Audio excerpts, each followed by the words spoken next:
পেঁয়াজটা দিয়ে দিয়েছি। এবার দিয়ে দেব তেল। তেলের পরিমাণ একটু বেশি দিব। মুরগির মাংসটা একটু তেল বেশি দিলে খেতে মজা লাগে।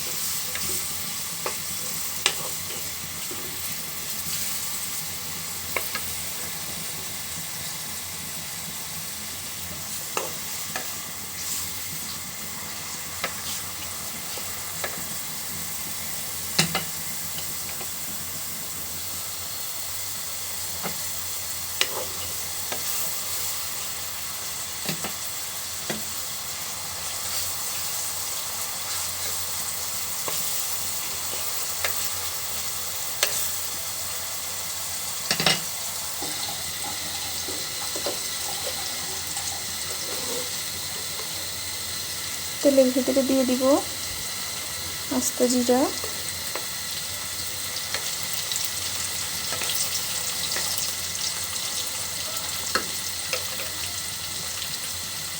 দিয়ে দিচ্ছি তেজপাতা,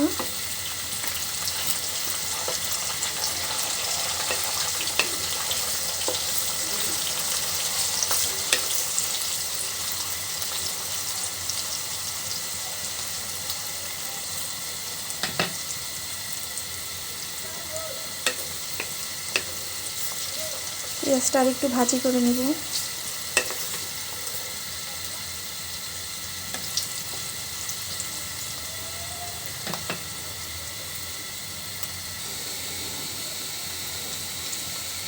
তেলের ভিতরে আমি সব মশলা পেস্ট করে নিয়েছি, সব একসাথে তেলে দিয়ে দিলাম।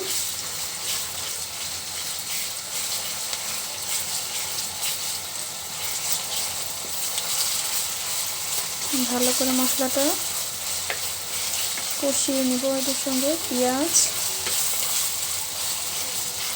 পেঁয়াজের সঙ্গে মিক্স করে নিব।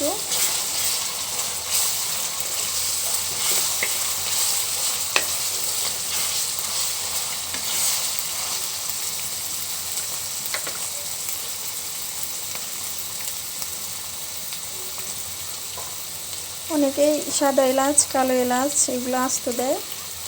আমি আবার আজকে সাদা এলাচ, কালো এলাচ, স্টার মশলা এগুলো শিলপাটায় বেটে নিয়েছি।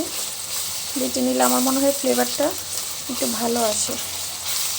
যাই হোক, যে যেভাবে খেতে পছন্দ করে এটা ব্যাপার না।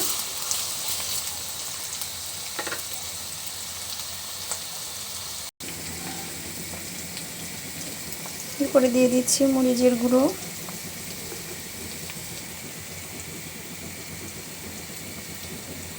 ধনিয়া গুঁড়ো,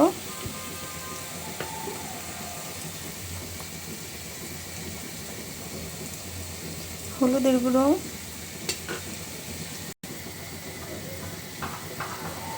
দিয়ে দিব লবণ,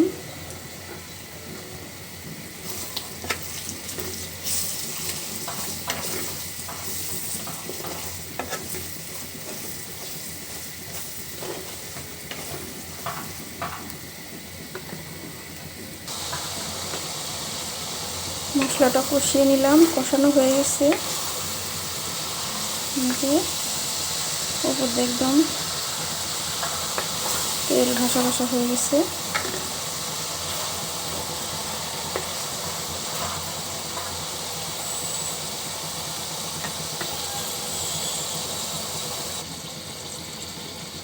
মাংসগুলো দিয়ে দিলাম।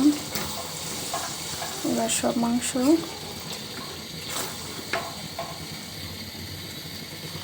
সব একসঙ্গে মিক্সড করে নিয়েছি। এখানে এক্সট্রা কোনো পানি অ্যাড করব না। এই যে পানি উঠতেছে আস্তে আস্তে, এই পানিটুকু দিয়ে আমি মাংসটা কষিয়ে নেব। এখানে প্রায় 2 কেজির একটু বেশি হবে মাংস। যাই হোক, এই যে পানি উঠে গেছে, এটা দিয়ে আমি মাংসটা সিদ্ধ করে নেব।